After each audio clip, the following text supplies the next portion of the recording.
is good, everyone? This is your host, Deanna Kuempel with Label Free Podcast. Live your best life. You must live label free. My next guest, actually, her expertise is a subject that's very close to my heart right now at this point in my life.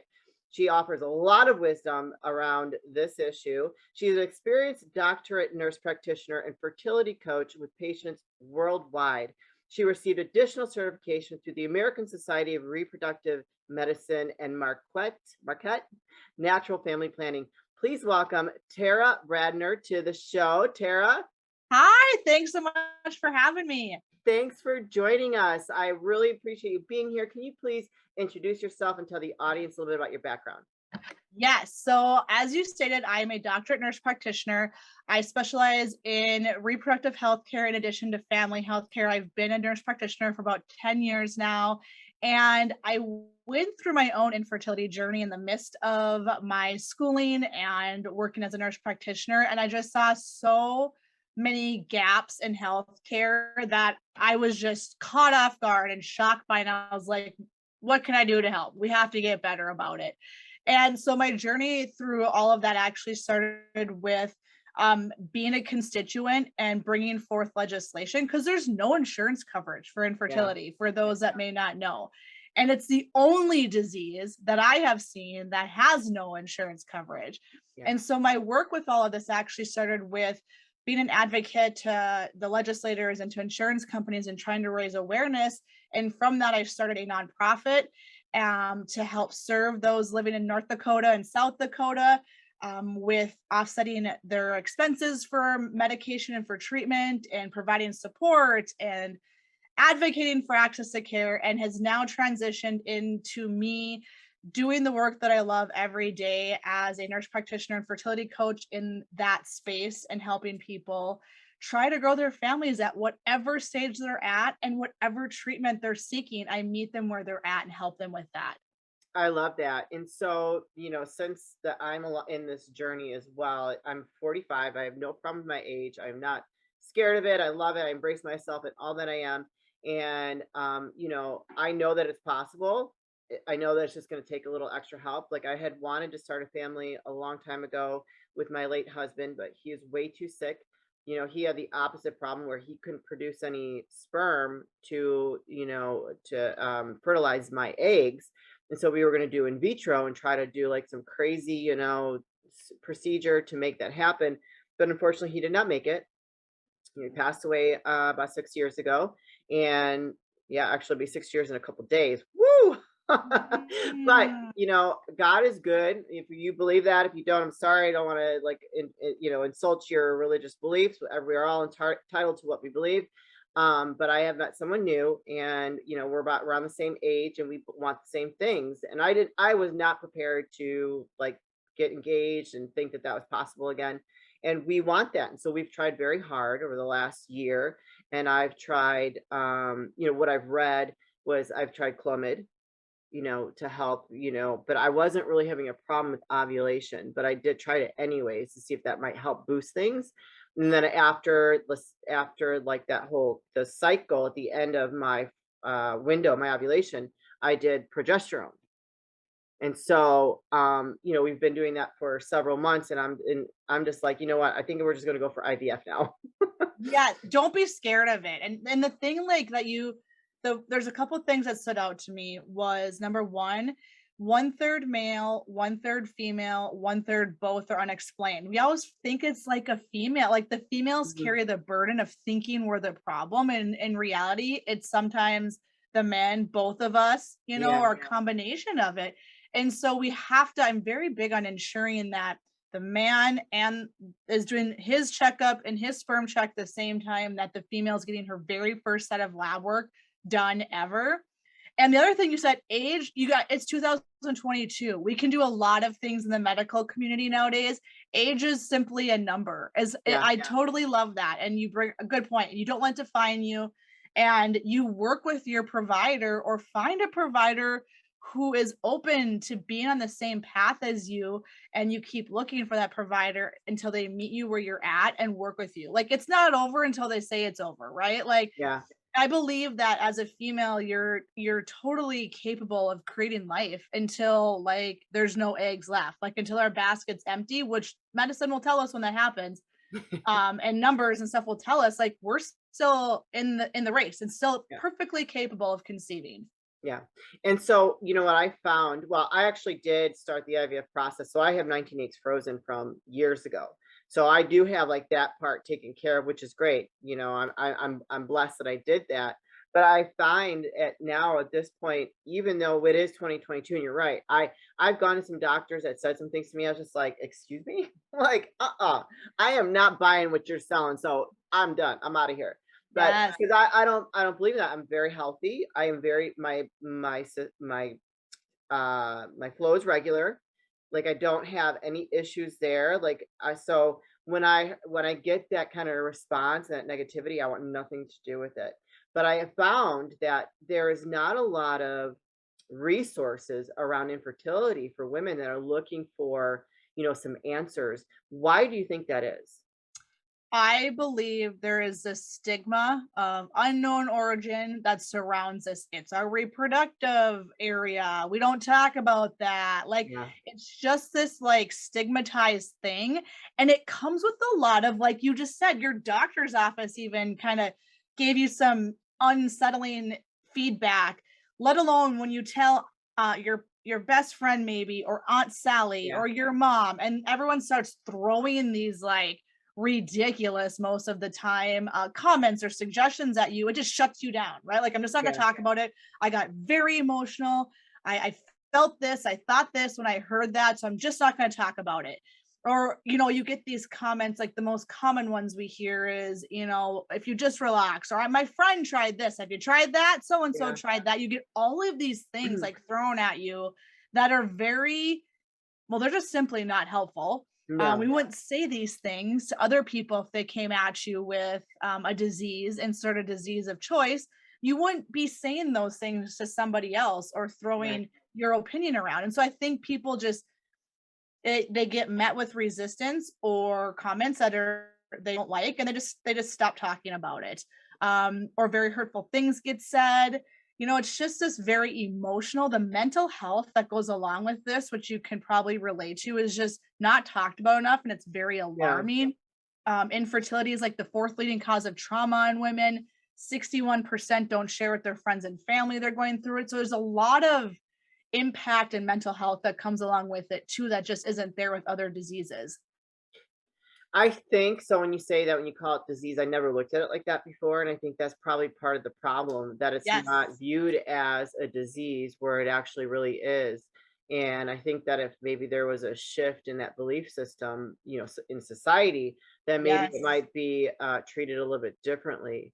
Um, 100%. so you kind of had your own infertility path or journey. Can you talk to us Yeah. about that a little bit? Yeah, so mine started with I was completing my doctorate degree. Okay, now's the time, right? Like I'm ready Yeah. now. Let's start trying. I had normal cycles.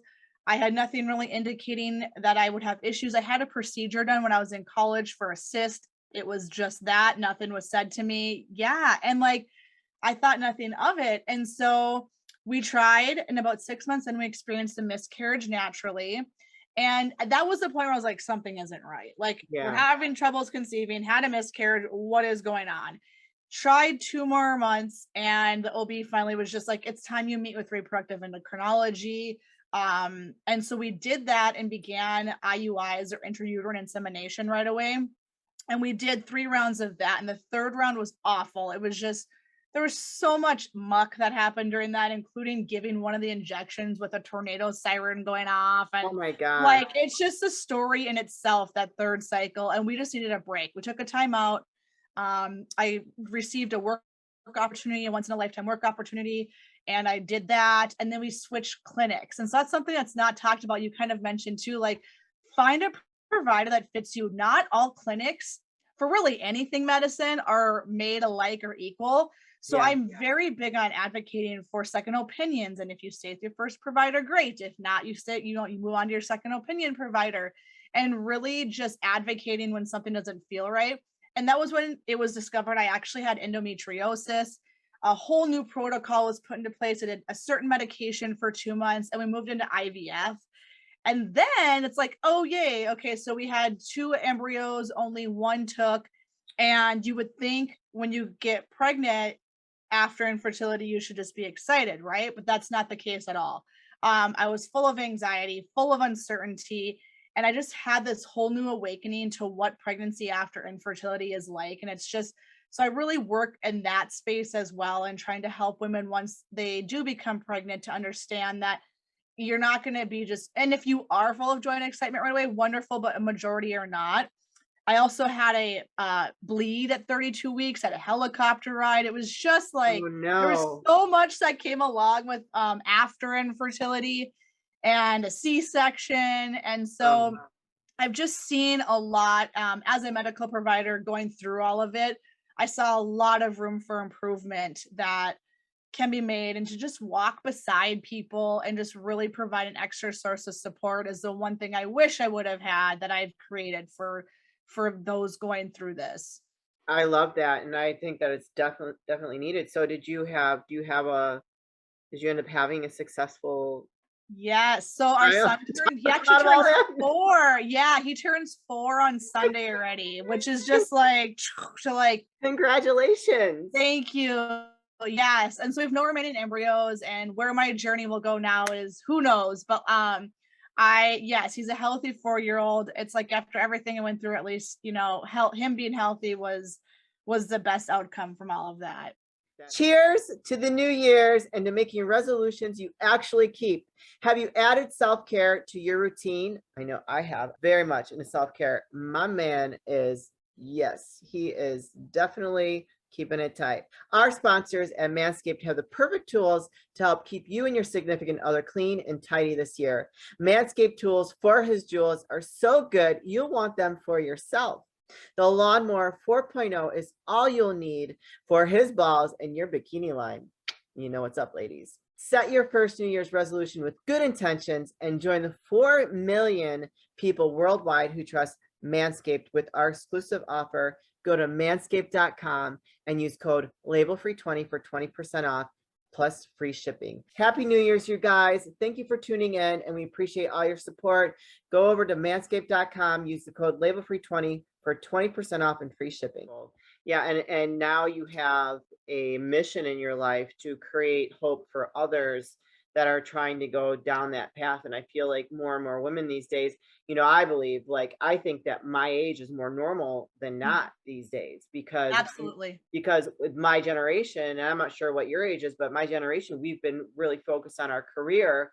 And now we want family too. We want to have it all. And I don't think that it's impossible with modern medicine. I mean, I don't believe, I mean, Janet Jackson had a baby at what age? 50 Like something? 50 or something like that, right? Yeah. Yeah, like, I mean, I think as long as you're able to, if you have the support and sometimes, the funds, like you said, there is not a lot of backing behind it, and perhaps with all your work that you do, that we can find a way to help support people that are along this journey.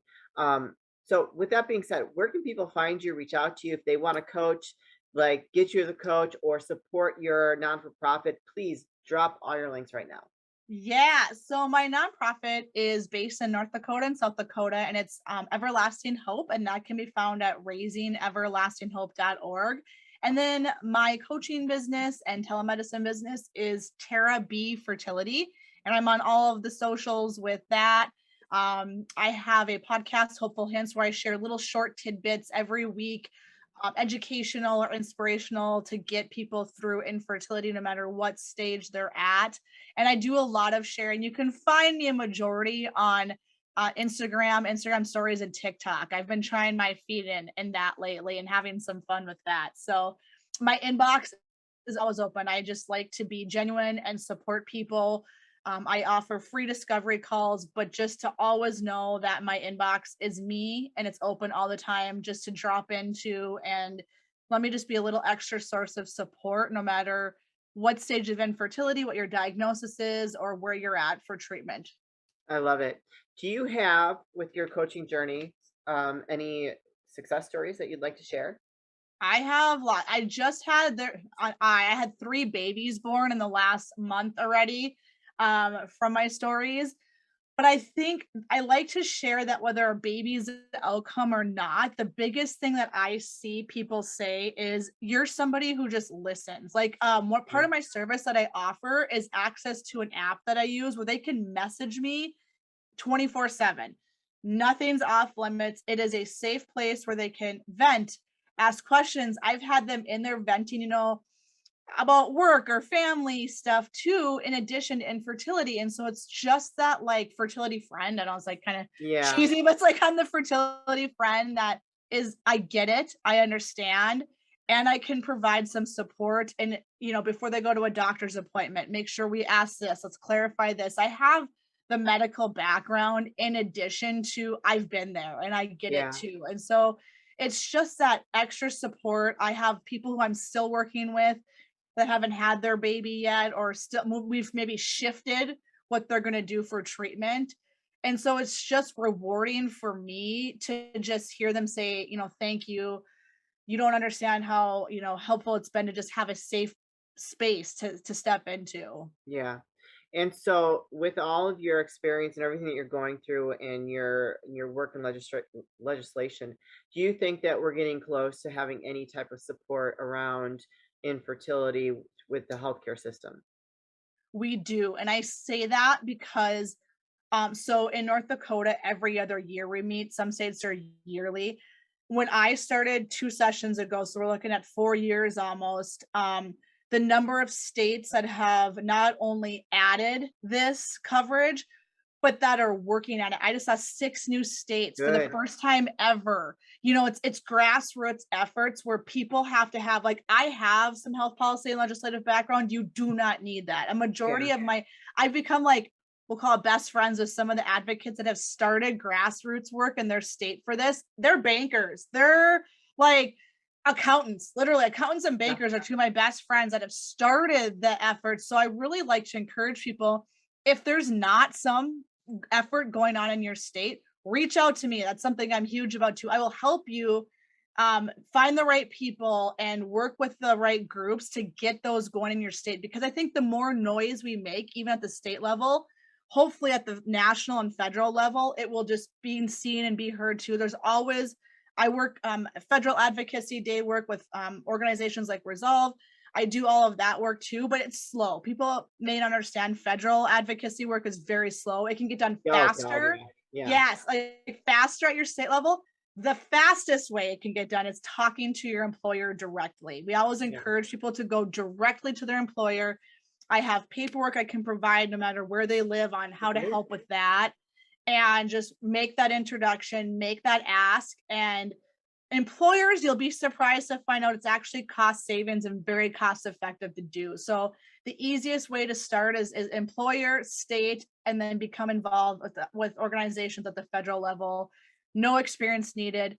I just really like to empower people to step forward, whether they're going through it or even know somebody who is. Your voice needs to be heard. Absolutely. Use your voice, people. Use your Come voice. on, man. Let's get what we want. Use your voice. Yes, yes, No, yes, no, yes. we won't go. No, I'm just kidding. Yeah, that's what the North Dakota legislators know. They are well aware that Tara Brandner is going to be there if she's 85 or 90 until this is passed. They are well aware. I love it. I love it. So we're gonna get ready to wrap things up here, Tara. So I always like to ask oh, and by the way, you guys, I'm gonna put all her links in the show notes. So please do not hesitate to reach out. If you're struggling with infertility, you know someone who's struggling, reach out to her. Or if your state is not providing the coverage for that, just reach out to her and talk to her and see how, use her as a resource to help yourself, empower yourself, and get more information. So before we say goodbye, I always like to ask my guests for any last words of wisdom or advice to leave with the audience. It can be something very deep, something, thoughtful. I mean, whatever you want it to be, whatever comes to your mind, that's what I'd like you to share. My biggest advice is, no matter whether you're going through infertility or not, is I want to empower you to speak up to your healthcare team or provider if something doesn't feel right. And if you are not being heard, find a provider who hears you and listens to you. And I find this most rewarding when it comes to the reproductive stage, because we often have signs or symptoms that something might not be right with our cycles. and we don't feel heard, or we get scared, or we don't want to bother people Yeah. with questions. So I want to really empower you to ask questions. There is truly no such thing as a silly question. Your healthcare provider owes you the time that you deserve. So always feel like when you walk out of the office or think of a question, you ask that question, you get a hold of your provider, and you do not stop asking until you have a solid answer that makes you feel okay and comfortable with the decision made going forward with your healthcare. I totally agree with that. And I think that's in any aspect of health, Any, really. yep, any, Yeah, no, absolutely. infertility is just an example, but going through with my late husband, all the stuff he went through, like, you have to have an advocate. You have to advocate for yourself, Absolutely. because if not, they're just gonna do whatever they want. But Yes. that's a whole story. That's a conversation, Yes. a whole nother episode. Hey, I'm all about advocating. So that is, you nailed it 100%. Well, Tara, it's been an absolute pleasure having you on. I believe that there are more things happening in your future. So we talked about that before we started recording. So keep us up to date on that. Let us know when that actually happens for you, and we'll have you back, and we'll give everybody an update on all the incredible things that you're doing out there in the world, and just helping people, and creating your own legacy as you move forward in this wonderful life. Absolutely. Thank you so much. I look forward to sharing more in the future. Yay. All right, you guys, this is your host, Deanna Kuempel, Label Free Podcast. Live your best life. You must live label free. Please don't forget to subscribe, like, comment, share, follow, all those good things. And I'll be back soon with more dynamic guests.